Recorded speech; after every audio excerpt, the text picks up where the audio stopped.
नमस्कार। आज हम एमए प्रथम वर्ष शिक्षा शास्त्र के पेपर विशिष्ट बालक विशिष्ट शिक्षा स्पेशल एजुकेशन के अंतर्गत विशिष्ट बालकों की शिक्षा प्रक्रिया procedure of education for exceptional children का अध्ययन करेंगे। विशिष्ट बालक कई प्रकार के होते हैं। विशिष्ट बालकों को उनकी श्रेणी के अनुसार उनके लिए शिक्षा के कार्यक्रम बनाने चाहिए।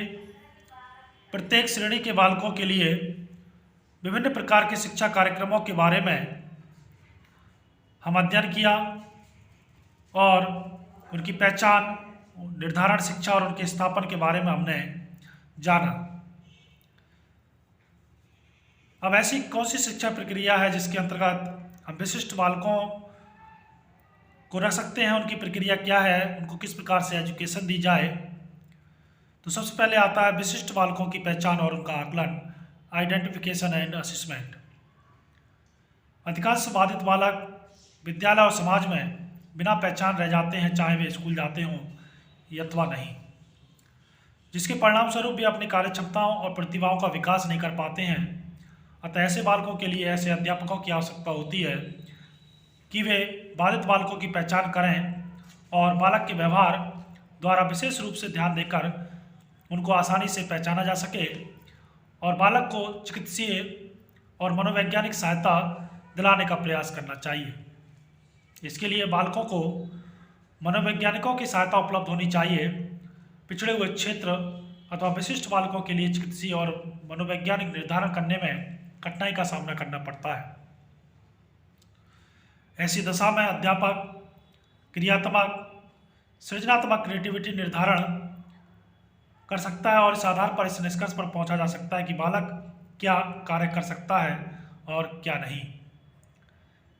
NCERT national council for educational research and training के द्वारा विकसित क्रियात्मक निर्धारण निर्देशिका देखी जा सकती है, जिसके अंतर्गत हम जान सकते हैं कि क्रियात्मक निर्धारण के माध्यम से चिकित्सीय और मनोवैज्ञानिक निर्धारण का प्रतिस्थापन कैसे किया जा सकता है और किस प्रकार से विशिष्ट बालकों को इस विषय के अंतर्गत रख सकते हैं। अगला पॉइंट है सेवाओं का स्थापन, प्लेसमेंट ऑफ सर्विसेज। मनोवैज्ञानिक और चिकित्सीय निर्धारण के बाद विशिष्ट बालकों को उपयुक्त श्रेणी और उपयुक्त शिक्षण संस्था में रखना चाहिए। किसी भी शिक्षण संस्था में विशिष्ट बालकों के स्तर का निर्धारण उनके अतिक्रम और पिछले अनुभवों के आधार पर किया जा सकता है।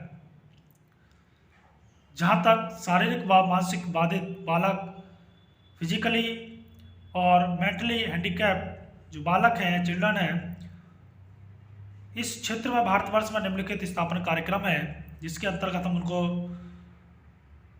शिक्षा दे सकते हैं। सामान्य कक्षाओं में पूर्णकालिक स्थापन, सामान्य कक्षा और विशिष्ट कक्षा में बारी बारी से अंशकालिक स्थापन, विशिष्ट कक्षाओं में पूर्णकालिक स्थापन, विशिष्ट शिक्षण संस्थाओं में पूर्णकालिक स्थापन, आवासीय शिक्षा संस्थाओं में पूर्णकालिक स्थापन। क्योंकि हमारे देश में बुद्धिमान और सृजनात्मक, भावात्मक और सामाजिक रूप से बाधित बालकों के लिए विशिष्ट शिक्षा संस्थाओं और विशिष्ट कक्षाओं का प्रावधान नहीं है, इसीलिए प्रभावित बालक शिक्षा संस्थाओं में शिक्षा ग्रहण करते हैं। विलक्षण और प्रतिभाशाली बालकों के लिए विभिन्न संस्थाएं स्थापित की गई हैं। अगला पॉइंट है व्यक्तिगता पर बल, एम्फेसिस ऑफ इंडिविजुअलिटी। विशिष्ट बालक एक विषमांगी समूह बनाते हैं, अर्थात विशिष्ट बालक विभिन्न प्रकार के होते हैं जो विभिन्न श्रेणियों में वर्गीकृत किए जा सकते हैं। प्रत्येक श्रेणी के बालकों की अपनी विशेषताएं होती हैं। बालकों के विशिष्ट समान गुणों के परिमाण को विचार करते हुए उन्हें विभिन्न समूहों में बांटा जा सकता है। इस प्रकार विशिष्ट बालकों की शिक्षा उनकी विशेषता, व्यक्तिक विशेषताओं से मिलती जुलती होनी चाहिए। वास्तव में प्रत्येक विशिष्ट बालक की व्यक्तिगत बालक की शिक्षा पर आधार होना चाहिए। अगला पॉइंट है प्रक्रिया का अधिगम पर बल, एम्फेसिस ऑन लर्निंग। यह आवश्यक नहीं कि बालक किसी कार्य को उसी प्रकार से सीखे जैसे अध्यापक सिखाते हैं, क्योंकि वर्तमान में शिक्षा की अपेक्षा अधिगम पर जोर अधिक दिया जा रहा है। अध्यापकों को इस प्रकार बालकों को शिक्षा देनी चाहिए कि बालक सबसे अच्छा अधिगम ग्रहण कर सके। शिक्षा की अपेक्षा अधिगम पर विशेष जोर देना न्याय संगत है।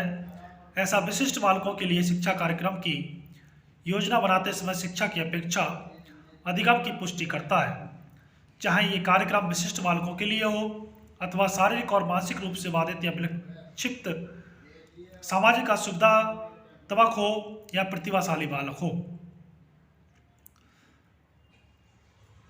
अगली शिक्षा प्रक्रिया का पॉइंट है विशिष्ट शिक्षा संस्थाओं का स्वरूप, स्पेशल स्कूल सिटिंग। भारत में विशेष रूप से दृष्टिबाधित, श्रवणबाधित, मानसिक मंदित और शारीरिक व मानसिक गंभीर रूप से बाधित बालकों के लिए विशिष्ट शिक्षा संस्थाएं स्थापित की गई हैं। विशिष्ट स्कूलों में प्रशिक्षण, अध्यापक, साधनों, उपकरणों और अन्य विशेष सहायक सामग्री की सहायता से बालकों की आवश्यकता के अनुरूप शिक्षण उपलब्ध कराते हैं। मुख्य सरकारी संस्थाओं को छोड़कर ऐसा प्रायः देखा जाता है कि विशिष्ट शिक्षा, स्पेशल एजुकेशन पर पर्याप्त धन व्यय करना पड़ता है। कुछ बालकों के अभिभावक इतना अधिक धन व्यय करने की सामर्थ्य नहीं रखते, इसीलिए धन के अभाव में बालकों को बाध्य होकर शिक्षण संस्थाओं से हटाना पड़ता है। अगला है समन्वित शिक्षा का स्थापन, इंटीग्रेटेड सेटिंग। शारीरिक और मानसिक रूप से बाधित बालकों की शिक्षा की दिशा में एक नया प्रयास किया जा रहा है। बाधित बालकों को सामान्य बालकों के साथ सामान्य स्कूलों में शिक्षा प्रदान की जा रही है। राष्ट्रीय शिक्षा नीति, नेशनल एजुकेशन पॉलिसी 1986 में बताया गया है कि जहां तक संभव होगा आंशिक रूप से बाधित बालकों और हाथ पैर से कार्य करने में असमर्थ बालकों की शिक्षा सामान्य बालकों की शिक्षा के समान होगी।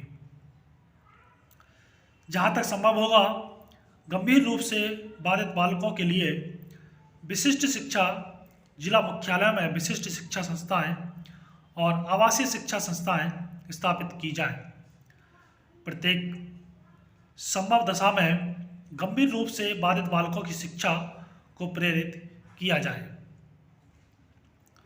अगला है भत्तों का प्रावधान, प्रोविजंस ऑफ इंसेंटिव्स। भारत सरकार ने शारीरिक रूप से बाधित बालकों की शिक्षा के लिए कुछ भत्ते का भी प्रावधान किया है, जैसे यात्रा भत्ता, यूनिफॉर्म भत्ता, पुस्तक खरीदना, उपस्थिति भत्ता, छात्रवृत्ति, स्कॉलरशिप आदि। बाधित बालकों को इन भत्तों से लाभ उठाने के लिए प्रेरित करना चाहिए। प्रतिभाशाली और विलक्षण बालकों को भी राष्ट्रीय प्रतिभावान विद्यालयों NTS जैसी संस्थाओं से लाभ और छात्रवृत्ति के लिए मार्गदर्शन किया जाना चाहिए। अगला पॉइंट है सामान्य शिक्षा से पूर्व तैयारी हेतु प्रशिक्षण, प्रिपरेटरी क्लासेज। शिक्षा संस्थाओं में औपचारिक फॉर्मल एजुकेशन प्राप्त करने से पहले बाधित बालकों को कुछ तैयारी करनी चाहिए। यह शिक्षा के लिए तैयारी किसी विशिष्ट शिक्षा संस्था, विशिष्ट बालकों के शिक्षा केंद्र, ECEP केंद्र, बालवाड़ी जैसे आंगनवाड़ी और किसी प्राथमिक स्कूल की कक्षाओं के माध्यम से की जा सकती है। इसके लिए प्रवेश हेतु अध्यापक को बालक का सामान्य परीक्षण करना चाहिए और इसके बाद बालकों की व्यक्तिगत परीक्षा, माता पिता का साक्षात्कार आदि करना चाहिए, इस प्रकार के परीक्षणों से बाधित बालक के बारे में अध्यापक को बालक के विषय में जानकारी प्राप्त होती है कि बालक कार्य करने में कितनी सीमा तक सक्षम है और वह क्या कार्य कर सकता है और क्या नहीं। अगला है संसाधन युक्त अध्यापक की सहायता। Resource teachers support. प्रत्येक शिक्षा संस्थान को 8 से 10 बाधित बालकों की शिक्षा हेतु संसाधन युक्त अध्यापक रखना चाहिए। यह अध्यापक पूर्णकालिक और अंशकालिक भी हो सकता है।